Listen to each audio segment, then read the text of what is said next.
Becky with Bee Mom. I wanted to talk to you about a subject that is kind of personal to me right now because this is where I am at in life.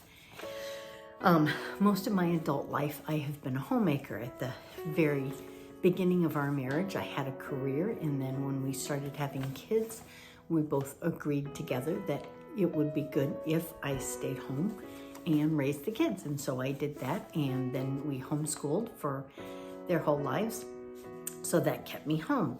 And where it is true that when you have kids in your life, you kind of need to rearrange a little bit so you can focus on raising your kids and loving them, there comes a time when it's time to start picking those things back up. And if you're smart, you've kind of started doing that along the way a little bit, because as the kids get older and you're teaching them independence, then you can start picking your life back up again a little bit at a time. But just some things that I learned from doing this, I wanted to share with you. And now that I am completely an empty nester, I wanted to share a little bit of the things that I'm doing, a little bit of the things that my husband and I are doing.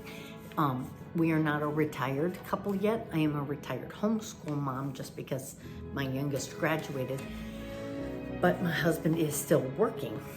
Now, a lot of people go after they're done with the empty nester stage. If they'd had a career before and they've been kind of keeping up with things, they can often jump back into that career or a different job. Sometimes when you walk through things in life, you learn about yourself that maybe you wanted to go in a different direction.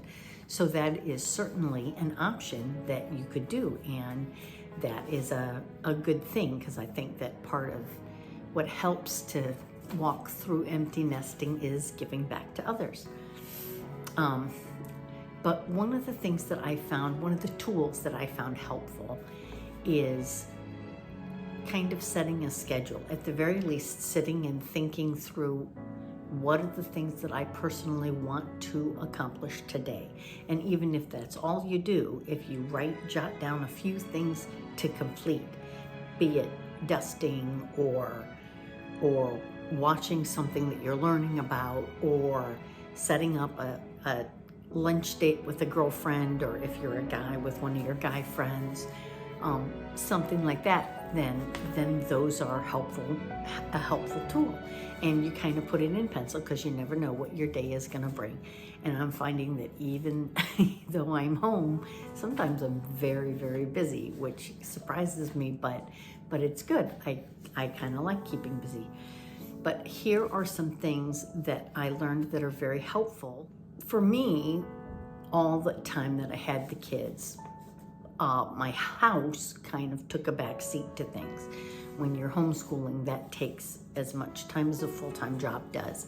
And so you don't often have time to just keep up with your house all the time. And since I'm not a natural organized person, I don't naturally declutter, and I have to really think through what does it take to get the cleaning done, then that takes a little more, that particular thing takes a little more energy for me.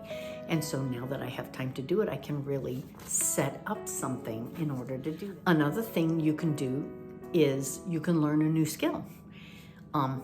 Maybe you've always wanted to learn something. Don't negate the fact that just because you're not in your 20s and 30s anymore that you can't learn anything, because yes, you can.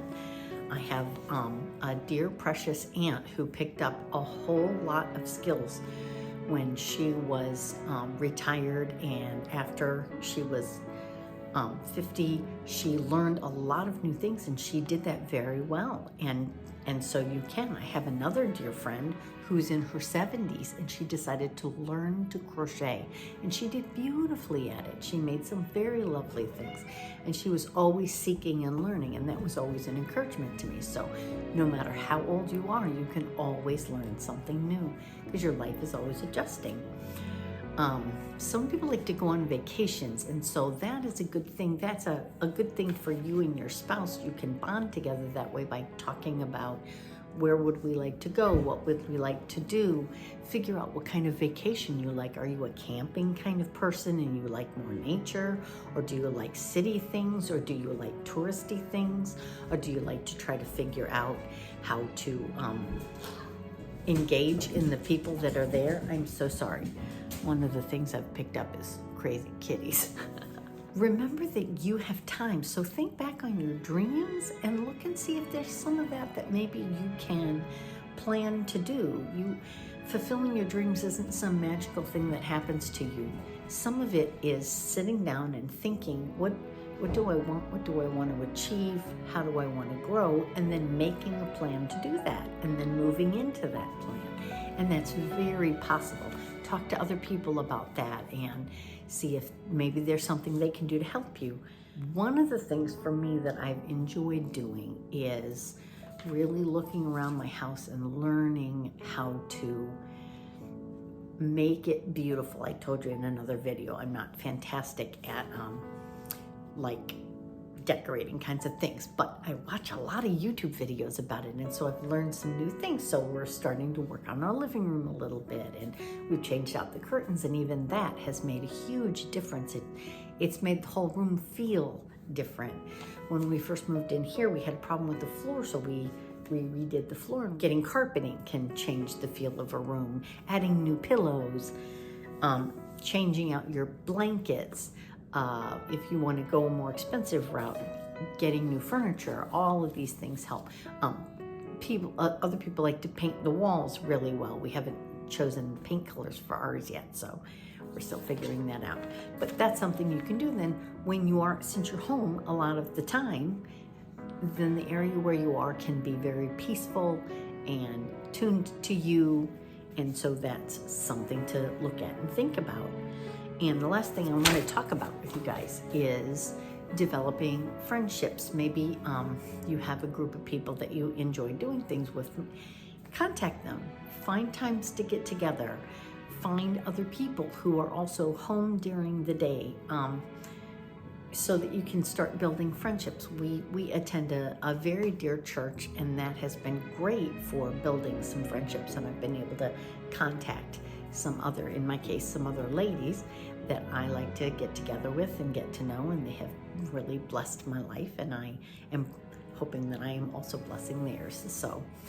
So those are just some ideas, and maybe you have some more. Maybe you have some thoughts that I didn't think of.